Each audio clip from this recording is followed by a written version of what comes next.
Sumatera sedang berduka, ribuan rumah rusak, ratusan nyawa melayang, dan jutaan orang terdampak banjir bandang dahsyat di akhir tahun 2025 ini. Dunia internasional pun bergerak cepat menawarkan bantuan, mulai dari logistik hingga tenaga medis. Namun, jawaban pemerintah Indonesia mengejutkan banyak pihak. Terima kasih, tapi kami masih mampu sendiri. Mengapa di tengah krisis seperti ini, Indonesia memilih untuk menolak uluran tangan asing? Apakah ini soal kedaulatan, atau ada alasan lain yang lebih dalam? Alasan pertama adalah doktrin kemandirian. Di bawah kepemimpinan Presiden Prabowo, Indonesia menekankan penggunaan seluruh kekuatan nasional sebelum meminta bantuan luar. Pemerintah meyakini bahwa ketergantungan pada bantuan asing bisa mengikis citra Indonesia sebagai negara besar yang tangguh. Menteri Sekretaris Negara menegaskan bahwa stok pangan, BBM, dan dana siap pakai di APBN masih memadai.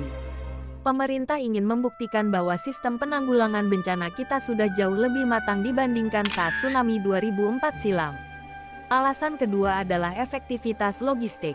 Pengalaman sejarah menunjukkan bahwa masuknya bantuan asing tanpa regulasi ketat justru bisa menghambat tim lokal. Perbedaan bahasa, prosedur, hingga birokrasi koordinasi seringkali membuat distribusi bantuan jadi melambat di lapangan.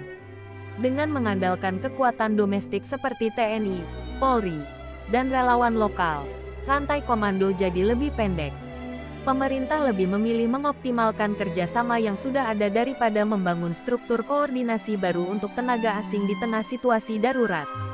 Namun, kebijakan ini bukan tanpa kritik. Banyak pakar kemanusiaan dan aktivis lingkungan menilai penolakan ini berisiko. Saat anggaran BNPB 2025 turun drastis hampir 50%, pertanyaan muncul, apakah kemandirian ini sebanding dengan kecepatan penyelamatan nyawa?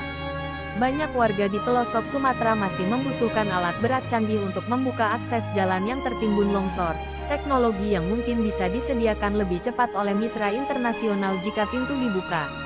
Menolak bantuan asing adalah keputusan politik yang berat. Di satu sisi, ini adalah simbol kekuatan bangsa.